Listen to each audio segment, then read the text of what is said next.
Hello friends, welcome back to my YouTube channel Manvik coaching centre. Friends, आज की जो हमारी क्लास है इसमें हम पढ़ने वाले हैं सोशल लर्निंग थ्योरी यानी कि सामाजिक अधिगम का सिद्धांत। तो चलिए देखते हैं। सोशल लर्निंग थ्योरी ये हमें दी थी एल्बर्ट बंडूरा ने, यानी कि सामाजिक अधिगम सिद्धांत। और प्रीवियस वीडियो में हमने वाइगोत्स्की का सामाजिक सांस्कृतिक सिद्धांत पढ़ा था। ठीक है, ये है अधिगम सिद्धांत, वो था सांस्कृतिक सिद्धांत। तो सोशल लर्निंग थ्योरी दी थी हमें एल्बर्ट बंडूरा ने। एल्बर्ट बंडूरा ने 1977 के अंदर। ये निवासी कहाँ के थे? क्योंकि जो फेमस जो मनोवैज्ञानिक है जिनकी हम थ्योरी पढ़ते हैं, जिनसे अक्सर एग्जाम में क्वेश्चन आते हैं, तो उनके बारे में आप पूरी डिटेल याद कीजिए। जैसे जीन पियाजे कहाँ के निवासी थे, कितनी बार पूछा गया ये क्वेश्चन, है ना। तो अल्बर्ट बंडूरा जो निवासी थे वो थे कनाडा के। अब समझते हैं कि सामाजिक अधिगम सिद्धांत है क्या। देखिए, बंडूरा ने प्रयोग किया था बेबोडोल और जीवित जोकर पर। ये क्वेश्चन भी आया हुआ है एग्जाम में, आप प्रीवियस ईयर उठा के देख सकते हैं। तो उसके अकॉर्डिंग सोशल लर्निंग थ्योरी क्या है ये समझते हैं। एल्बर्ट बंडूरा कहते हैं कि जब हम अनुकरण के द्वारा दूसरों से जो व्यवहार सीखते हैं, अगर वो व्यवहार समाज में मान्य है तो हम उसको स्वीकार कर लेते हैं, अगर वो समाज में अमान्य है तो हम उस व्यवहार को छोड़ देते हैं। यही हमारा सामाजिक अधिगम सिद्धांत कहलाता है। फिर से समझिए, समाज के मान्य व्यवहार को अपना लेना और अमान्य व्यवहार को छोड़ देना ही सोशल लर्निंग थ्योरी कहलाती है। तो एल्बर्ट बंडूरा ने किस पर प्रयोग किया था? एल्बर्ट बंडूरा ने प्रयोग किया था बेबोडोल पर।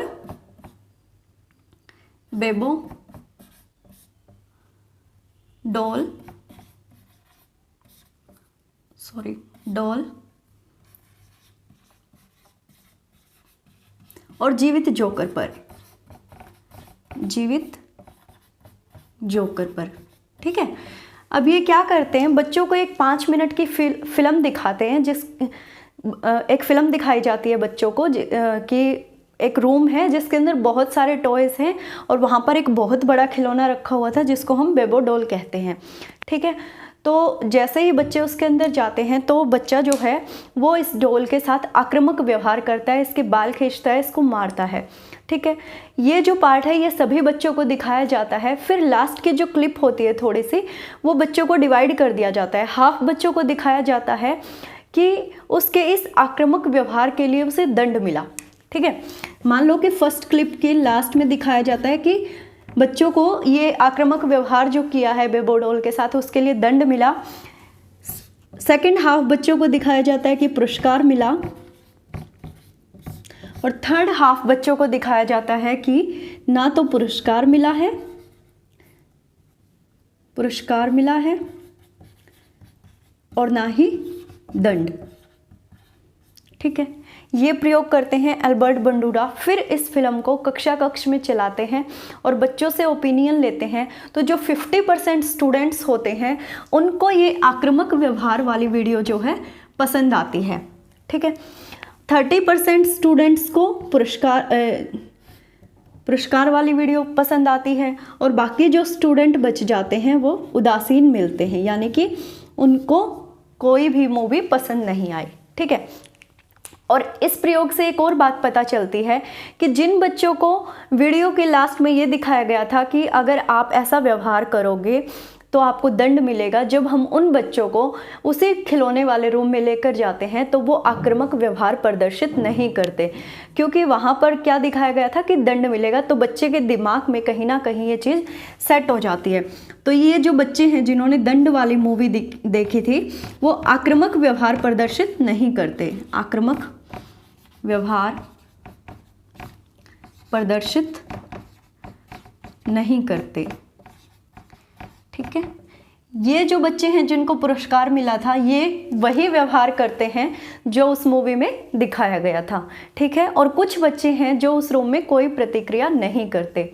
तो जब एल्बर्ट बंडूरा ने अपना प्रयोग देखा कि 50% बच्चों को आक्रामक व्यवहार वाली वीडियो पसंद आई है, तो वो उनका परिवेश देखते हैं। ठीक है, उसके आसपास का वातावरण देखते हैं, ये चेक करते हैं वो कि वो किस समाज में रहते हैं। तो पाते हैं कि उन बच्चों का जो समाज है, जो पारिवारिक माहौल है, जो आस पड़ोस है, जो समाज है, वो इसी प्रकार का है। वहाँ पर गाली गलौज, मारपीट, ये सभी चीज़ें बच्चे देखते रहते हैं, इसलिए उनको ये व्यवहार पसंद आया है। और जो उदासीन बच्चे थे, जिनको कोई भी वीडियो पसंद नहीं आई, उनको कोई फ़र्क नहीं पड़ा, जब उन बच्चे के परिवेश को चेक किया जाता है तो उन बच्चों का माहौल भी ऐसा ही था, उदासीन। ना तो परिवार वाले, ना तो माता पिता बच्चे का ध्यान देते हैं, अपने काम में ही व्यस्त रहते हैं, ना ही उनको बाहरी जीवन से कोई खास लगाव है। तो इस प्रयोग से उन्होंने देखा था कि जो बच्चे हैं वो अनुकरण से सीखते हैं, क्योंकि जब प्रयोग के पश्चात फिल्म दिखाने के बाद जब वो बच्चों को रूम में लेकर जाते हैं तो बच्चे उसी तरह का व्यवहार करते हैं, उसी तरह का आक्रामक व्यवहार बेबोडोल के साथ करते हैं जो उन्होंने फिल्म में देखा था। फिर जब वो बाद की फिल्म चलाते हैं बच्चों के सामने कि अगर आप ऐसा व्यवहार करोगे तो आपको दंड मिलेगा, कुछ बच्चों को दिखाते हैं कि इस व्यवहार से पुरस्कार मिलेगा, और कुछ को दिखाया जाता है कि कुछ भी नहीं होता है। ठीक है, तो उसी के अनुसार बच्चे क्या करते हैं, व्यवहार करते हैं। इस प्रयोग से उन्होंने बताया कि जो सोशल लर्निंग है ये अनुकरण के द्वारा, ये पॉइंट इम्पोर्टेंट है। ठीक है, हम जो व्यवहार करते हैं वो अनुकरण के माध्यम से सीखते हैं। ठीक है, अब इसी बात को आप डेली लाइफ से जोड़ के देखिए। गर्ल्स के साथ तो बहुत ज़्यादा होता है। टीवी सीरियल्स में जो भी कपड़ों का ट्रेंड होगा, गर्ल्स उसको रियल लाइफ में भी फॉलो करती हैं। आपके सामने ही एग्जाम्पल है, पर आजकल तो बॉयज़ भी करने लगे, सिर्फ गर्ल्स को नहीं बोल रही हूँ मैं। तो ये क्या है, ये सामाजिक अधिगम सिद्धांत ही है, सोशल लर्निंग थ्योरी ही है ये, कि हम अनुकरण के द्वारा चीज़ों को सीखते हैं। अब एल्बर्ट बंडूरा ने अनुकरण के हमें 4 सोपान बताए हैं। ठीक है, 4 चरण बताए हैं कि किस तरह से हम जो है वो अनुकरण करते हैं। उस चीज़ को समझने से पहले आप इसके कुछ और नाम कर लीजिए कि सोशल लर्निंग थ्योरी को हम किन और नामों से जान सकते हैं। तो देखिए, सबसे पहले तो यही हो गया अनुकरण का सिद्धांत, क्योंकि इनकी थ्योरी कहती ही यही है कि जो भी हम लर्निंग करते हैं वो किससे करते हैं, अनुकरण से। तो सामाजिक अधिगम सिद्धांत को हम अनुकरण का सिद्धांत भी बोल सकते हैं, अनुकरण का सिद्धांत।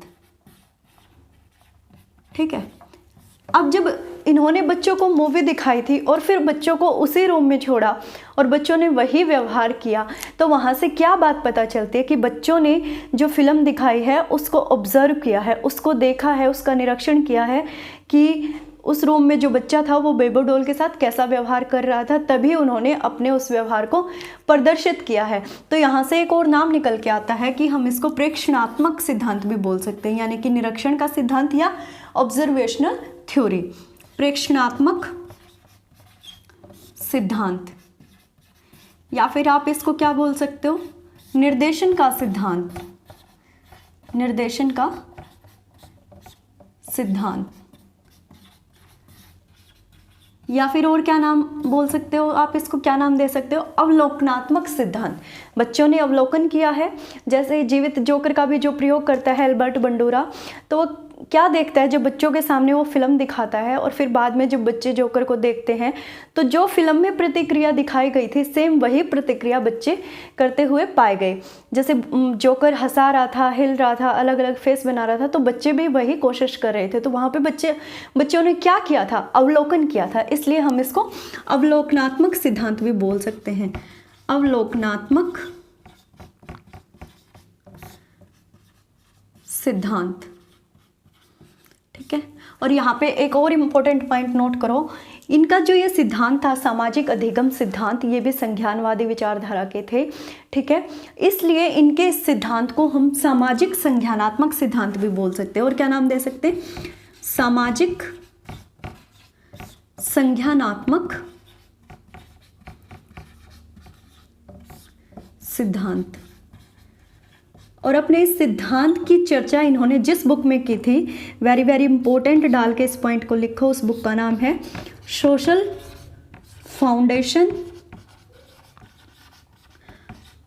Foundation of thoughts action.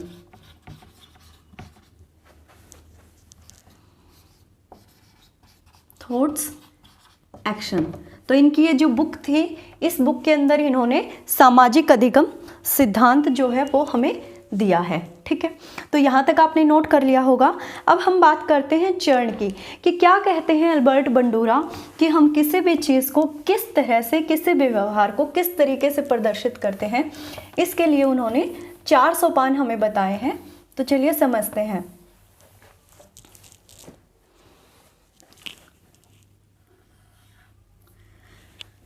अब एल्बर्ट बंडूरा ने हमें कहा है कि जो भी हम व्यवहार कर रहे हैं, ठीक है, अगर वो व्यवहार मान्य है तो हम उसको स्वीकार कर लेंगे, अगर समाज में उस व्यवहार को गलत माना जाता है तो हम उसको छोड़ देंगे। यही है हमारा सामाजिक अधिगम सिद्धांत। तो इस सिद्धांत के लिए उन्होंने 4 सोपान बताए हैं हमें, 4 सोपान या फिर आप चरण भी बोल सकते हो, ठीक है। तो वो कहते हैं कि जब भी हम किसी चीज़ के बारे में सोच रहे हैं, अनुकरण कर रहे हैं, तो पहला प्रोसेस आता है अवधान का। अवधान यानी कि अटेंशन। अटेंशन का मतलब क्या है? ध्यान देना, सिंपल है, ठीक है। अब देखिए वो क्या कह रहे हैं, जैसे आप ये वीडियो देख रहे हैं, आप समझना चाहते हैं कि सोशल लर्निंग थ्योरी है क्या। सबसे पहले आपको ज़रूरत है अटेंशन की, आप ध्यान से सुनेंगे। उसके बाद जो स्टेप उन्होंने बताया वो है स्मृति यानी कि मेमोराइजेशन। अब जो मैं बोल रही हूँ आपने उसको उस पर ध्यान दिया, उसके बाद आपका सेकंड स्टेप होगा कि आप उसको दिमाग में सेट कर लेंगे, ठीक है। थर्ड स्टेप आता है पुनः प्रस्तुतिकरण या पुनः उत्पादक। अब थर्ड स्टेप में अगर आप किसी को ये सोशल लर्निंग थ्योरी समझाना चाहते हैं तो आप क्या करेंगे, जो आपने समझा है, जो आपने अपनी मेमोरी में रिकॉर्ड किया है, सेट किया है, उसका आप क्या करेंगे, पुनः प्रस्तुतिकरण करेंगे, उसको दोबारा दोहराएंगे, वही व्यवहार फिर से करेंगे, ठीक है। हम ये बोल सकते हैं। फोर्थ सोपान इन्होंने बताया कि पुनर्बलन या मोटिवेशन। अगर आपको उस चीज़ के लिए, उस काम के लिए अगर मोटिवेशन मिल रहा है, चाहे वो आपका स्वयं का मोटिवेशन हो, ठीक है, या फिर बाहर से पुरस्कार वगैरह, तारीफ वगैरह, मोटिवेशन भी अनुकरण के लिए, सोशल लर्निंग थ्योरी के लिए, समझने के लिए, व्यवहार को फिक्स करने के लिए या व्यवहार को नियंत्रित करने के लिए ज़रूरी है। तो समझिए इन चारों स्टेप्स को। पहला उन्होंने कहा अवधान, दूसरा उन्होंने कहा स्मृति, कि हम कोई भी चीज़ जो देखते हैं फिर उसको क्या करते हैं, मेमोराइजेशन करते हैं, मेमोरी में हमारे लेके आते हैं। इसको हम और क्या बोल सकते हैं, रिटेंशन, ठीक है। सिंपल भाषा में आप क्या समझ सकते हो, उसको याद करना, ठीक है, दिमाग में सेट करना एक तरीके से, ठीक है। थर्ड जो सोपान बताया इन्होंने कहा कि पुनः प्रस्तुतिकरण। हम जो भी चीज़ें देखी, अब बच्चों ने क्या किया था, वो मूवी देखी थी, ठीक है, उस बच्चे के व्यवहार को देखा था कि वो गुड़िया के बाल खींच रहा था, उसको मार रहा था, वो जो आक्रामक व्यवहार है, पहले उन्होंने उसको क्या किया, अवधान में लेकर आए उसको, ठीक है, फिर अपनी स्मृति में लेकर आए। स्मृति के बाद जब एल्बर्ट बंडूरा उन बच्चों को उसी रूम में छोड़ता है और वो बच्चे वही व्यवहार करते हैं, वो क्या था, पुनः प्रस्तुतिकरण। पुनः प्रस्तुतिकरण या फिर आप इसको क्या बोल सकते हो, रिप्रेजेंटेशन, ठीक है। और फोर्थ जो था वो क्या था, मोटिवेशन या फिर आप क्या कह सकते हो, पुनर्बलन। पुनर्बलन और आप इसको क्या कह सकते हो, मोटिवेशन, ठीक है। यानी कि अब बच्चों को जो लास्ट में मूवी दिखाई गई थी, कुछ बच्चों को क्या दिखाया गया था कि दंड मिलता है, कुछ बच्चों को क्या दिखाया गया था कि पुरस्कार मिलता है। तो जिन बच्चों को ये मूवी की लास्ट की क्लिप में ये दिखाया गया कि इस व्यवहार से पुरस्कार मिलता है, उन बच्चों ने एज इट इज़ व्यवहार किया जब उनको उस रूम में लेकर जाया जाता है।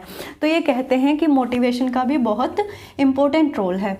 तो क्वेश्चन पेपर में हमें यहाँ से क्वेश्चन ज़्यादा देखने को मिलते हैं। एल्बर्ट बंडूरा के चारों सोपान क्या थे, अटेंशन समझिए किसी भी चीज़ को। अब आप मेरी बातों को ध्यान से सुन रहे हैं, फिर आप क्या करेंगे, इसको अपने दिमाग में सेट करेंगे। फिर अगर आप ऐसे ही पढ़ाना चाहते हैं तो वो क्या कहलाएगा, आपका पुनः प्रस्तुतिकरण यानी कि रिप्रेजेंटेशन, ठीक है। अब जब आप उसको पढ़ा रहे हैं, अगर आपको कोई बोलता है कि हाँ आप बहुत अच्छा कर रहे हैं, या फिर आपको उस लर्निंग से, उस व्यवहार से कुछ अच्छा मिलता है, पैसे मिलते हैं या एग्ज़ाम में मार्क्स मिलते हैं, कुछ भी मिलता है, मोटिवेशन का जो काम होता है वो क्या है, हमारा फोर्थ सोपान, ठीक है। ये किसने बताया? एल्बर्ट बंडूरा ने। ये सीक्वेंस भी आपको याद रखनी है और ये भी याद रखना है कि इन्होंने प्रयोग किस किस पे किया था? बेबी डॉल और जीवित जोकर पर, क्योंकि यहाँ से क्वेश्चन पूछा गया है। तो यही थे सोशल लर्निंग थ्योरी। और अगर आपसे पूछता है कि इन्होंने ये जो सामाजिक अधिगम सिद्धांत है ये कहाँ बताया, मतलब कि कहाँ प्रेरित किया, तो इनकी बुक थी social foundation of thoughts of action. इस बुक का नाम भी आप ज़रूर याद रखेंगे। कहाँ के निवासी थे एल्बर्ट बंडूरा? कनाडा के निवासी थे। 1977 के अंदर इन्होंने हमें सोशल लर्निंग थ्योरी दी थी, ठीक है। इन्होंने कहा था कि बच्चे जिस चीज़ को देखकर, जिस व्यवहार को देखकर जो वो अनुकरण कर रहे हैं, वो जो सामने जो व्यवहार हमने प्रस्तुत किया है वो प्रतिमान या मॉडल कहलाता है, ठीक है। आप लिख सकते हो कि जिस व्यवहार का जो वो अनुकरण कर रहे हैं, अनुकरण कर रहे हैं, वो क्या कहलाता है? प्रतिमान या मॉडल। प्रतिमान या फिर क्या कह सकते हो आप इसको? मॉडल। अब शिक्षा के क्षेत्र में इन्होंने कहा कि शिक्षा के क्षेत्र में सोशल लर्निंग थ्योरी बहुत हेल्प करती है। तो शिक्षकों को किस बात का ध्यान रखना चाहिए कि उन्हें कभी भी नेगेटिविटी भरे शब्द नहीं बोलने चाहिए या फिर ऐसे मॉडल प्रस्तुत नहीं करने चाहिए। उन्हें बच्चों को ऐसे मॉडल प्रस्तुत करने चाहिए जहां से वो अच्छी शिक्षा ले सके, क्योंकि हम जो हैं बच्चे तो क्या, हम भी क्या है, अनुकरण से ही सीखते हैं। अनुकरण के माध्यम से ही हमारा व्यवहार होता है। एक बहुत अच्छा एग्जाम्पल है, जैसे तेरे नाम फिल्म जब अब आई थी तो आप सभी को पता है कि बॉयज़ बिल्कुल पागल हो गए थे उस कटिंग के पीछे। तो वहाँ पे पेरेंट्स की जो चिंता थी वो क्या थी कि बच्चा बिगड़ गया है, क्योंकि उस मूवी में कुछ इस तरह के सीन दिखाए गए थे। सलमान खान को कोई अच्छा रिप्रेजेंट नहीं किया गया था उस मूवी में। तो इसलिए एल्बर्ट बंडूरा कहते हैं कि बच्चे के सामने हमेशा अच्छे प्रतिमान, अच्छे मॉडलों को प्रस्तुत करना चाहिए। अगर आप चाहते ही हैं बच्चों को अच्छा बनाना तो उन्हें अब्दुल कलाम की मूवी दिखाइए। कोई फ़र्क नहीं पड़ेगा आपको भी और बच्चे को भी, चाहे फिर उनका हेयर स्टाइल सलमान खान जैसा हो, क्योंकि अब्दुल कलाम का हेयर स्टाइल भी तो वही था, पर वो जो पर्सनैलिटी थी वो बहुत ग्रेट थी। तो अगर आपको दिखाना है, अगर आप अपने बच्चे के साथ बच्चे का भविष्य अच्छा करना चाहते हैं तो उन्हें अच्छे प्रतिमान, अच्छे मॉडल प्रस्तुत कीजिए। घर में भी ऐसा व्यवहार रखिए, ऐसा सामाजिक परिवेश उसके आसपास बनाइए कि वो कभी भी कोई गलत बात ना सीख सके। तो मिलते हैं नेक्स्ट वीडियो में, जेरोम ब्रूनर का सिद्धांत पढ़ेंगे हम उसमें। तब तक आप वीडियो को लाइक, शेयर और सब्सक्राइब ज़रूर कर दीजिएगा।